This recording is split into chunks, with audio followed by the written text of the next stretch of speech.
हरे ओ करो दुनिया रे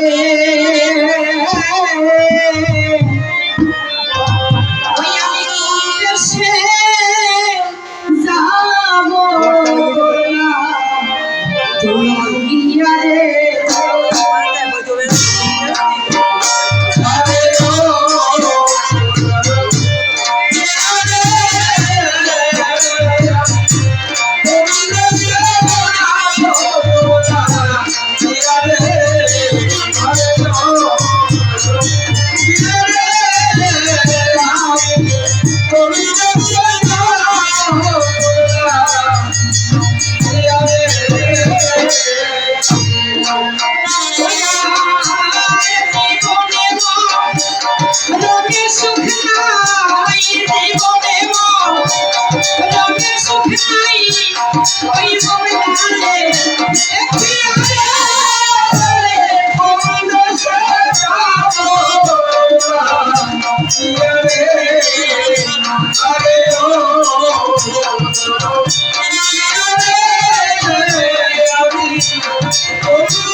আরে বিরোহিত জানোই আমার পুলিশের সাথী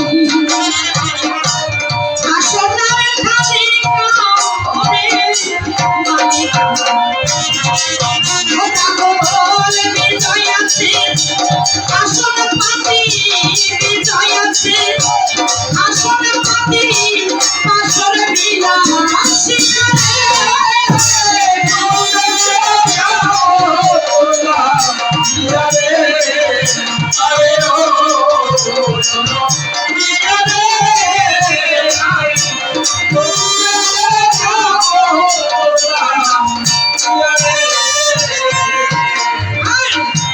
দ্বিতীয় প্রশ্ন আসর মাঠেই আমি করেছিলাম নারী বলো না পুরুষ বলো তুমি ডাক দিয়ে বললাম তাই কথা আমার কথা নেবে নারী বলো না পুরুষ বলো এর সমাধান দিয়ে যাবে কি বলে গেছেন বলে রাস মেলায় যাই তা দেওয়ার একটা ডাক দিয়ে কয় বৌদি সেদিন যখন তুমি যাও মনে হচ্ছিল পাকা আম ডাক খাওয়াই উঠে গিয়ে যাচ্ছে তো যখন স্বামীর নিন্দা মন্দ হয়েছে তখন নাকি বউয়ের ভালো লাগছে ওই রকম নাকি এখন বর্তমান নারীদের ধারা হয়ে গেছে কিন্তু কি বলবো আপনাদের কাছে ডাক দিয়ে বলে তাই আমার পুরুষ শ্রেষ্ঠ হয় তোমার পুরুষ শ্রেষ্ঠ হলো কোন জায়গায় আমি কিন্তু এখন মনে নাই বলে পুরুষ শ্রেষ্ঠ পদ্মাবতী বেহুলা সতী বলে পতি ভক্তির ফলে সে ঈশ্বরকে পেয়েছিল চরাচর কিন্তু পদ্মাবতী তার স্বামী ছিল কে জয়দেব বেহুলা সতী তার স্বামী ছিল কি লক্ষিন্দর আজকাল স্বামী দ্বারা স্বামী যারা স্বামী নয় আসামি তারা বলে সংসার সুখের হয় রমণীর গুণে গুণবান পতি যদি মেলে তার সঙ্গ যদি একাই স্ত্রী স্বজন সাধন করে যায় কি বলবো আপনাদিকে যাই তখন সেখানে কি ভগবান দর্শন দেন যদি জয়দেবের মতো স্বামী না মেলে কখনো পদ্মাবতী আর জয়দেব দুজনে মিলে স্বামী ভক্তির ফলে আগে জয়দেবের আগে দর্শন করেছিল পদ্মাবতী শ্রীকৃষ্ণ অনাদির আদি গোবিন্দকে আগে দর্শন করেছিল জয়দেব সদা সত্য কথা বলতো সর্বক্ষণ শাস্ত্রবাদী পাঠ করতো আজকাল বর্তমান স্বামী যারা তাদের কেমন ধারা সকালবেলা ঘুম থেকে উঠে সোজা চায়ের দোকানে যায় সকালবেলা ভাত চাল খাওয়ার নাম নাই চার দোকানে যায় সেইখান থেকে দুপুর 2টা 3টা বেজে যায় বাড়ি আসে ধমক দেয় স্ত্রীর কাছে রান্না করে যাই খাওয়া দাওয়ার পরে আবার চলে যায় রাত 12টার সময় আসে 9টা গজা খাইয়ে রাস্তার ধারে সিঁড়ি পড়ে থাকে তো ওই যখন স্বামীর ভজন সাধন করলে কি ভগবান পাওয়া যাবে আবার কথা ওই রকম স্বামীর ভজন সাধন করলে ভগবান কি পাওয়া যাবে যায় না স্বামী সহধর্মিণী স্ত্রীর সহধর্মিণী কেন বলে যে স্বামীকে যে ধর্মের পথে চালনা করায় তাকে ধর্মের পথে যাকে সহযোগিতা করে যে তাকে বলা হয় সহধর্মিণী তুমি বাবা সারাদিন চায়ের দোকানে থাকবা কখনো হরি কথা কৃষ্ণ কথা বলবা তা তোমার মতো স্বামীকে ভজন না করলে কি ভগবান পাওয়া যাবে ডাক দিয়ে বলে তাই আমার মায়েরা কিন্তু ভালো মূলে মায়েদের কোনো দোষ নেই তা মায়েরা কালো মেয়ে যখন বাবার ঘরে থাকে যখন হয় না বিয়ে তখন হয় মেয়ে যখন বিবাহ দেওয়ার পরে শ্বশুরের ঘরে যায় তখন হয় বধূমাতা বৌমা বৌমার কোলে যখন সন্তান আসে তখন হয় মা মেয়ে না হলে মা হয় কি করে যদি মেয়ে খারাপ হয় তাহলে ভালো মা হয় কি করে যদি কুমারী বয়সে মেয়ে খারাপ হয় তাহলে সেই মায়ের গর্ভে কি কোনো ভালো সন্তান জন্ম নেয় তাহলে মা ভালো হয় কি করে বলে যার মা ভালো তার সা ভালো মানে একটা কথা আছে ডাক দিয়ে মাকে কিন্তু দলে করিয়ে দিছে, আর প্র্যাকটিক্যালে পরীক্ষা দিয়ে গেছে কি বলে, মা আমার কথা নেবে, তোমার যদি কেউ একটা চড় মারে, পাল্টা চড় কি তুমি দাও তোমার স্বামীর গালে, বলে গেছে না? তা আমার মায়েরা হাত নিচু করে বলে হাত উঠা, আমরা কি অত বড় পাগল নাকি তোমার মতো? অত বড় কি পাগল? আমার নারী বড় কি না তুমি একবার ভেবে দেখো। তুমি ভজনা করো কার? তুমি পঞ্চানন, তুমি ভজনা করো কার? সেই অনাদিরাদি গোবিন্দ ভগবান বিষ্ণু ভগবান কৃষ্ণের ভজনা করো, সেই কৃষ্ণের সাধনা করো তুমি। তবে একবার তোমার কাছে বলে রাখি, সে ভগবান কৃষ্ণ তোমার গুরু ভগবান, রামের গুরু শিব, শিবের গুরু রাম, তিনজন ব্রহ্মা বিষ্ণু মহেশ্বর। তুমি যাও ভজন সাধন করো, তার কথা একটু শুনিয়ে যাও। সে কি করছিল? ভগবান কৃষ্ণ যিনি, তার কথা একটু সবাই তুমি। ওরে পুরুষের মাথায় মাখিল নারীর চরণ ধুলি, পুরুষের মাথায় মাখিল নারীর চরণ ধুলি, তুমি আর দিও না নারীর সাথে, আর দিও না নারীর সাথে পুরুষের মাথায় মাখিল নারীর চরণ ধুলি, পুরুষের মাথায় মাখিল নারীর চরণ ধুলি, তুমি আর দিও না নারীর সাথে, তুমি আর দিও না নারীর সাথে। একদিন ভগবান কৃষ্ণের মাথা যন্ত্রণা করে, সেদিনও আমি নারদ বিনা বাজাইতে বাজাইতে গেছি ভগবান কৃষ্ণের কাছে, গিয়ে ডাক দিয়ে দেখি তাই যে কৃষ্ণ বিষণ্ণ বদনে বসে আছে। ডাক দিয়ে বললাম, প্রভু কি হয়েছে? বলে, নারদ আমার মাথা যন্ত্রণা করছে, কিন্তু কোথাও ঔষধ নাই, তবে ঔষধ এক জায়গায় আছে, তুমি কি নিয়ে আসবে আমার কাছে? বলে, কি ঔষধ?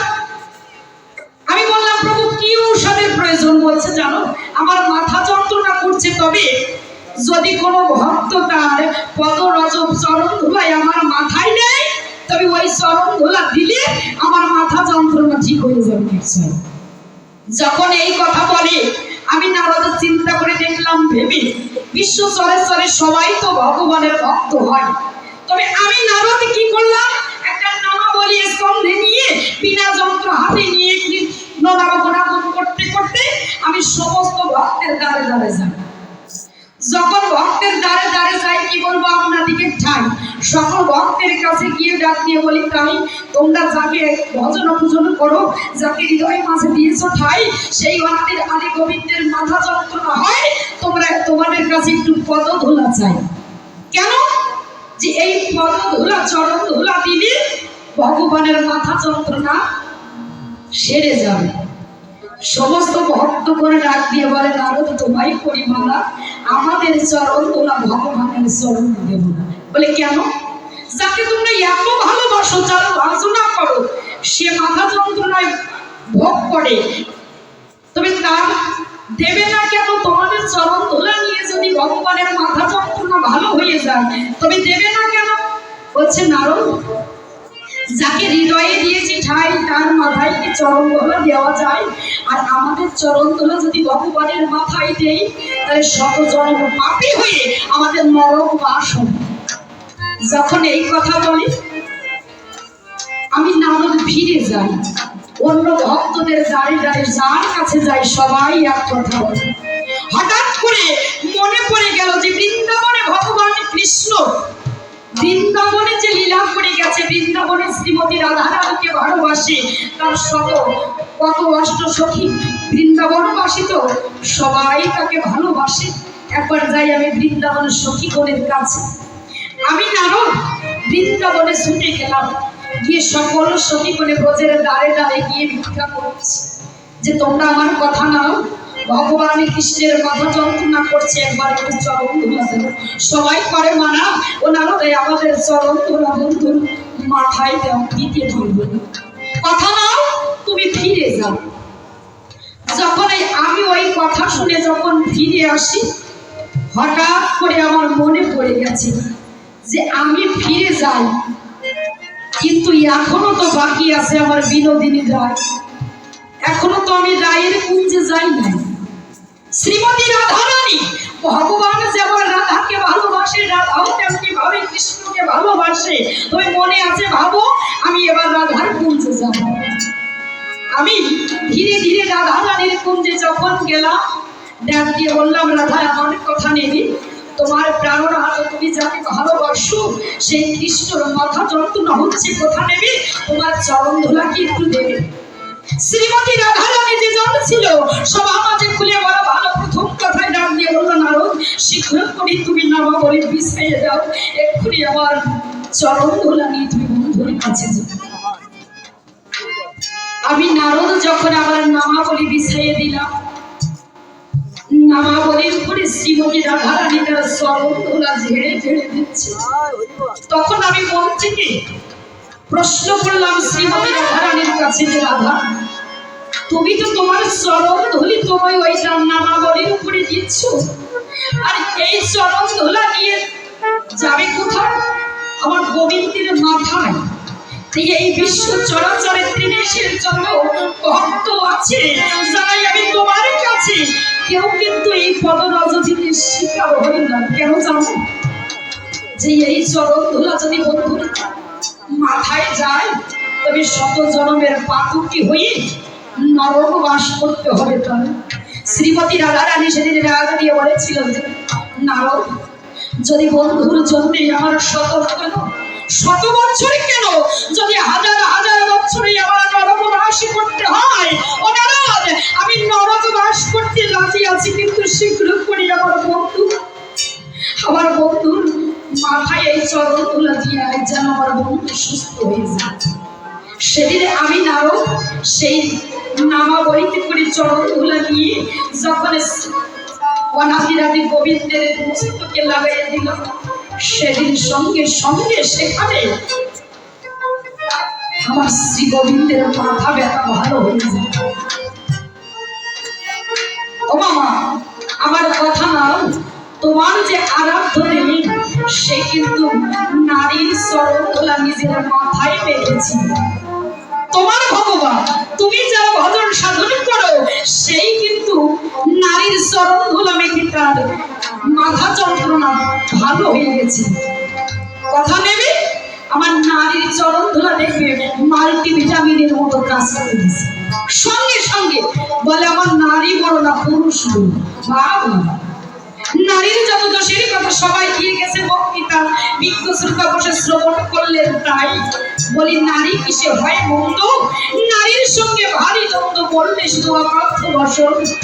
নারী জাতি প্রশংসার, নারীর জন্য এই সংসার, নারী অশেষ গুণের কোনো গতি। নারী কারো ধার ধারে না, পুরুষের দোল ধরে না, যতই মন্দ হোক না পুরুষ জাতি। পুরুষকে পতি জ্ঞানে মতি রেখে পতির পানে সারা দিবানিশি পতি জ্ঞানে সে পুরুষকে পড়ে সেবা।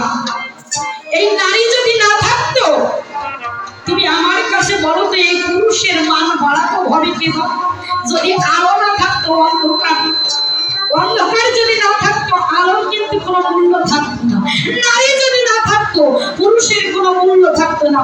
পুরুষ যদি না থাকতো, নারীরও কিন্তু মূল্য থাকতো।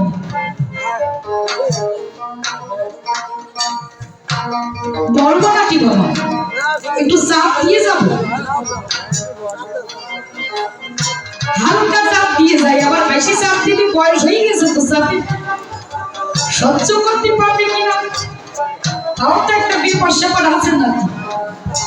বলে, পুরুষ জাতি ঘটি বাটি ঘটে কথা চিরকাটি, ঘটি বাটি না আসলে যেমন বহুদিন পরে ময়লা পরে কেবা তারে চিনতে পারে। পুরুষ জাতি ঠিক তেমন, মেয়ে ছেলের ভাষা মজায়, চরিত্র তার রাখে বোঝায়, এই তো তোমার পুরুষ জাতি। আবার তুমি বড় বড় কথা বলো কেন? যত পুরুষ সাধকেরা, তুমি তো কি তার পরিচয় নেবা? পরনারীতে পড়ে থাকে মন। একটা পরশমণি যখন নদী পারাপার, ক্ষুদ্র নদী পারাপার করতে যায়, কি বলবো, কাব্য সভায়, ওই মণি যখন পার হতে যায়, পারে যে নৌকার যে মাঝি, সে কিন্তু বাবা একটা কন্যা থাকে, মৎস্যগন্ধা। মৎস্যকন্যা কন্যা রূপে গুণে ওই কন্যা ওই নদী পারাপার করে দেয়, এপার থেকে ওপারে নিয়ে যায়। যখন নৌকার মাঝে ওই পরশার মণি যখন নৌকার মাঝে বসে কথা কয় রসা বসে, আর একটু এগিয়ে এগিয়ে কন্যার দিকে বসে। কন্যার দিকে চেয়ে যখন তার কাম উত্তেজনা বেড়ে যায়, কি বলবো কাব্য সবাই, কন্যাকে ধরে ওই নদীর মাঝে আলিঙ্গন দেয়। কি বলবো আপনাদের কাছে, যখন আলিঙ্গন দিল দ্বীপে এসে, তখন সেই দ্বীপের মাঝে জন্মে পুত্র দ্বীপে এসে নাম হলো তার কৃষ্ণদ্বৈপায়ন। কৃষ্ণদ্বৈপায়নের বয়স যিনি পরাশর মুনির ঔরাসে ওই নদীর মাঝে দ্বীপের মাঝে মিলন করে জন্মগ্রহণ করেছিল তিনি। তোমার জাতি বল ভালো হয় কি করে, পুরুষ জাতি কি করে ভালো হয়? আর যদি ইসলাম ধর্মের দিকে যায়, সেখানেও কিন্তু নারী বেহুলা সুন্দরী, বেহুলা সতী কি করেছিল? মরা পতিকে জীবন দান করেছিল। মরা পতিকে স্বামীকে স্বর্গরাজ্য থেকে, তাকে অস্থি থেকে ভগবানের কাছ থেকে জীবিত করে ফিরিয়ে এনেছিল। তুমি আমার কথা নিয়েও তোমার কোন পুরুষ কি কোন নারীকে পুনর্বার জীবন দান করেছিল? মৃতকে জীবন দান করতে পেরেছিল? কথা নিয়েও এর সঠিক সত্য তত্ত্ব দিয়ে তুমি আসর মাঝে বোঝাইয়ে যে ইসলাম ধর্মের দিকে যখন যাই, বলে শক্তি পরীক্ষা করে মা দুর্গা, শিব ঠাকুর যিনি শক্তি পরীক্ষা করেন তিনি। ইসলাম ধর্মে একটা রাবেয়া যেজন ছিল, সবাইকে খুলে বলা ভালো, রাবেয়া রাস্তা দিয়ে যান, এক হাতে পানির বালতি, অপর হাতে আগুনের মশাল নিয়ে রাস্তা দিয়ে যায়। এমন সময় হোসেন বর্ষী নামে এক পুরুষের সঙ্গে তার দেখা হয়। হোসেন বর্ষী ডাক দিয়ে বলে তাই যে রাবেয়া তুমি আমার কথা নেবে, এক হাতে আগুন আর আরেক হাতে পানির বালতি নিয়ে কোথায় যাচ্ছে একটু বলবে? রাবেয়া যেজন ছিল ডাক দিয়ে বললো হোসেন বর্ষীর কাছে, বর্ষী তুমি আমার কথা নেবে, আমি কোথায় যাচ্ছি জানো? এই যে হাতে তুমি আগুনের মশাল দেখতে পাচ্ছ, আমার মনে আছে ভাবো বেহেশতে অর্থাৎ স্বর্গে যত সুখের স্বর্গরাজ্য, আমি ওই স্বর্গরাজ্যের যত সুখ ঐশ্বর্য আছে সব পুরাই সাইড করে দেবো। বলে কেন? বলে এই হাতে পানির বালতি দেখতে পাচ্ছ, এই পানির বালতি দিয়ে কি করবো জানো? আমার মনে আছে ভাবো দোজকে অর্থাৎ নরকে যত আগুনে পাপি টাপিগণ কষ্ট পাচ্ছে, আমার মনে আছে ভাবো আমি ওই আগুন নিভাইয়ে দেবো পানি ছিটাই। হোসেন বর্ষী ডাক দিয়ে বলে তাই রাবেয়া কেমন কেন করবে আমি তোমার কাছে জানতে অভিপ্রায়। বলে কেন করবো জানো? এই জগতে আল্লাহ তাআলা সকলকে সৃষ্টি করেছে, ভগবান সকলকে সৃষ্টি করেছে, কিন্তু পাপ পুণ্য দুটো জিনিস, পাপ আর পুণ্য। এই চরাচরে পাপ পুণ্য দুটো জিনিস। ভগবানের সৃষ্টি যন্ত্র জীবী তন্ত্র শিব জগৎ শিবময়, তাই যদি হয় তাহলে পাপী ব্যক্তির মাঝেও শিব, যে চুরি করে তার মাঝেও ভগবান বিরাজ করে, যে চুরি করে তার মাঝে ভগবান আছে, যে ভাগবত পাঠ করে, যে বৈষ্ণব, যে সাধু, তার কাছেও ভগবান আছে। বলি আমি তোমার কাছে তাহলে আল্লাহ তাআলা যে ভগবান যেজন, সে কেন ভালো ভাগটা পুণ্যের ভাগটা নেয়, পাপের ভাগটা নেয় না? পাপী ব্যক্তিদের দোজখে পাঠায় আর সৎ ব্যক্তিদের সে পুণ্য ব্যক্তিদের স্বর্গরাজ্যে নিয়ে যায়। কেন এত ব্যবধান? হোসেন বর্ষী ডাক দিয়ে বলে তাই এ কথা তো আমি কখনো ভাবি নাই। হোসেন বর্ষী ডাক দিয়ে বলছি এই কথা তো আমিও কখনো ভাবি নাই যে আল্লাহ তাআলা জগৎ পরে সবাইকে সৃষ্টি করেছে, তবে পাপের ভাগ আল্লাহ তাআলা নেয় না, পুণ্যের ভাগ আল্লাহ তাআলা নেয়, এটা তো আমিও কখনো চিন্তা করি নাই। তবে তোমার কথা শুনে, তোমার মতবাদ শুনে আমার লেগেছে ভালো। রাবেয়া আমার কথা নেবে, আমি একটা কথা বলবো, তুমি কি আমার কথা রাখবে? রাবেয়া ডাক দিয়ে বলে তাই কি বলো, আমি শুনে তোমার কথা রাখবার চেষ্টা করবো। তাই হোসেন বর্ষী ডাক দিয়ে কয় রাবেয়া, তারে রাবেয়া আমি তোমার বিবাহ করতে চাই। যখনই ডাক দিয়ে বলে তাই আমি তোমাকে বিবাহ করতে চাই, রাবেয়া ডাক দিয়ে বলে তাই তুমি যে আমাকে বিবাহ করবে তোমার কি ক্ষমতা আছে? ওদিকে শিব ঠাকুর পরীক্ষা করে গেছে, এদিকে ইসলাম ধর্মের উপেক্ষা দিয়ে আমি বলছি, এদিকে রাবেয়া ডাক দিয়ে বলছে তাই যে তোমার কি ক্ষমতা আছে যে তুমি আমাকে বিবাহ করতে চাও? হোসেন বসরি বলে, তাই আমার কাছে কি ক্ষমতা আছে তুমি দেখবে তাই? জানো রাবেয়া, আমি পানির উপরে যাই নামাজ বিছাই দিয়ে নামাজ কায়েম করতে পারি। বলছে মা, পানির উপরে যাই নামাজ বিছাই দিয়ে নামাজ কায়েম করতে পারো? তবে একবার দেখাও তো দেখি। যখন দেখতে চাইলো, হোসেন বসরি যেজন ছিল পানির উপরে যাই নামাজ বিছাই দিয়ে নামাজ আদায় করলো। ডাক দিয়ে বললো, তাই দেখো আমি যাই নামাজ বিছাই দিয়ে নামাজ আদায় করেছি নিশ্চয়। যখন এই কথা বলে, রাবেয়া ডাক দিয়ে বলো হোসেন বসরির কাছে যে, বসরি, এত ক্ষুদ্র পরীক্ষায়, এত ক্ষুদ্র সাধনায় তো তুমি আমাকে বিবাহ করতে পারবে না, এত ক্ষুদ্র ক্ষমতায় তো তুমি আমাকে বিবাহ করতে পারবে না। ডাক দিয়ে বলে, তাই আমি জলের উপরে, পানির উপরে যাই নামাজ বিছাই দিয়ে নামাজ কায়েম করছে, তোমার কাছে এটা ক্ষুদ্র মনে হয়?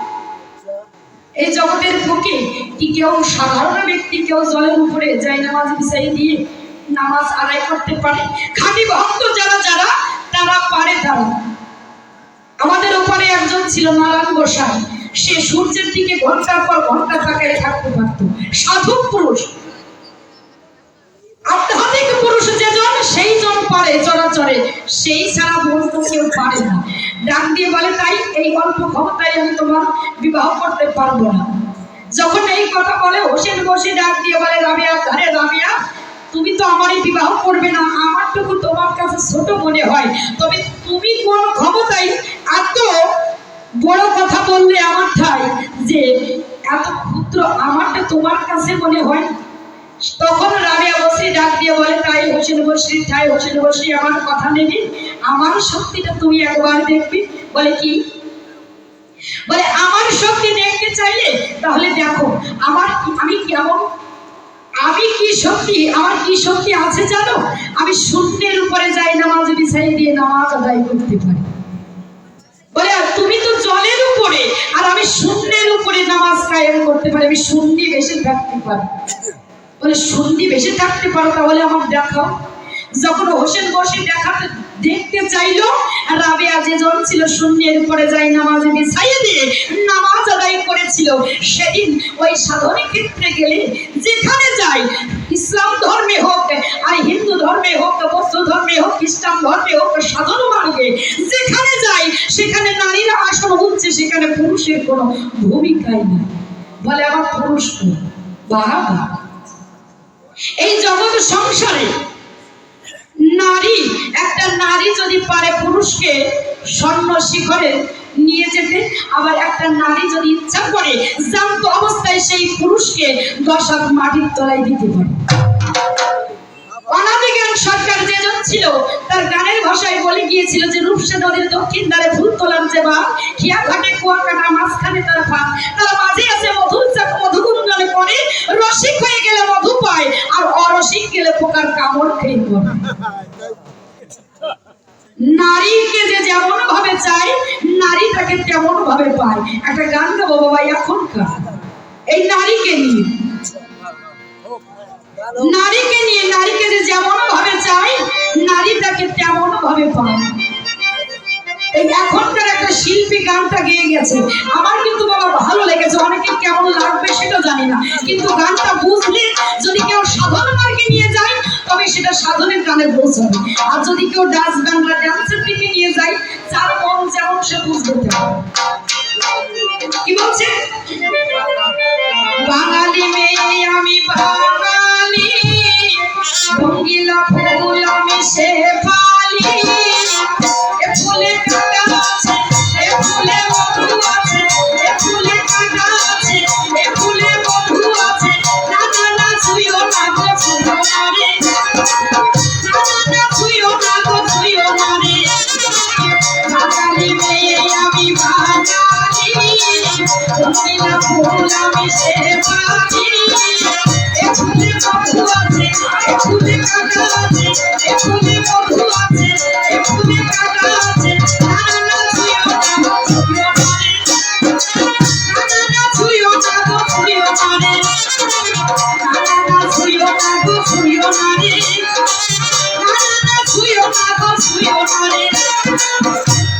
দুই বলি মত গাবো কে মত বাজাও কে সব গাবো না সব গালে তো 15 বছর বায়না করবে যদি কোন ডাক দিয়ে বলে তাই যে এ ফুলে বাঙালি মেয়ে আমি বাঙালি রঙ্গিলা ফুল আমি শেফালি এ ফুলে মধু আছে এ ফুলে কাঁটা আছে না না না শুইও না তো শুইও না ওই অনাদি গান সরকারের কথার সঙ্গে কিন্তু এই গানটার বড় মিল আছে বলে রূপসা নদীর দক্ষিণ ধারে ফুল তোলার যেবা খেয়া ঘাটে কুয়া কাটা মাঝখানে তার ভাগ তার মাঝে আছে মধুর চাকা মধু গুঞ্জন করে রসিক হয়ে গেলে মধু পায় অরসিক গেলে পোকার কামড় খেয়ে পড়ে বাবা বৃদ্ধ বাবাজিরা কিন্তু বুঝছে কথাটা সাধন মার্গে আর দেহ ভারত এই যে মহাভারত আমার মাথা থেকে পা পর্যন্ত বলে আমি কে নিজে নিজেকে আগে চেনো নদাই সেলফ নিজে নিজেকে চেনো নিজে নিজেকে জানো ভক্তি সাধন করতে গিয়ে ঈশ্বরকে মন্দিরে মন্দিরে ঈশ্বরকে খোঁজা লাগে না আগে নিজের মধ্যে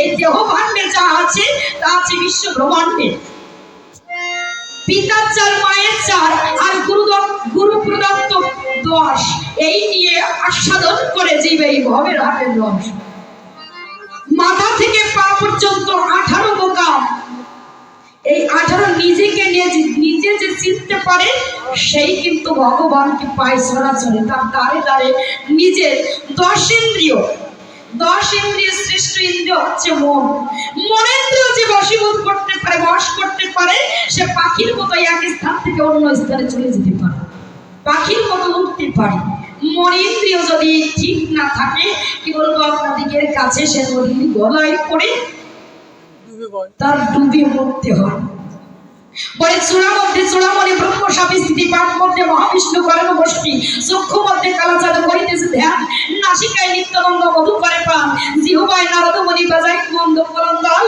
আলাজিহ্বায় সরস্বতী কণ্ঠেতে শ্রীরাম বাহুতে বলরাম আর আলাজিহ্বায় চৈতন্য কণ্ঠেতে চৈতন্য বসায় হরি সাবধান বাহুতে রয়েছে আমার বলরাম আর নাভি পদ্মে ব্রহ্ম সদা করিতেছে লীলা লিঙ্গে মহাদেব বসে রয়ে চন্দ্রকলা হাঁটুতে শক্তি ধরে বসুমতি পায় ইহাই ভজিলে জীবের মোক্ষ পদ পায় 18 বোকাম তত্ত্ব কথা যেই জন জানে নরলোকে তুচ্ছ তাকে দেবলোকে মানে ভগবানকে কোথায় খুঁজি ভগবান আগে নিজেকে চেনো তুমি কে আমি কে আগে নিজে নিজেকে চিনতে হবে বলে সাকার প্রতিভা আমার মা যে গর্ভধারিণী মা বাবাকে যে পূজা করে তাকে আর ওই ঠাকুর ঘরে হাজার হাজার টাকা লক্ষ লক্ষ টাকা খরচ করে তাকে আর ভজন পূজন করতে হয় না একটা ধোয়া গান গাই তারপরে আমি আবার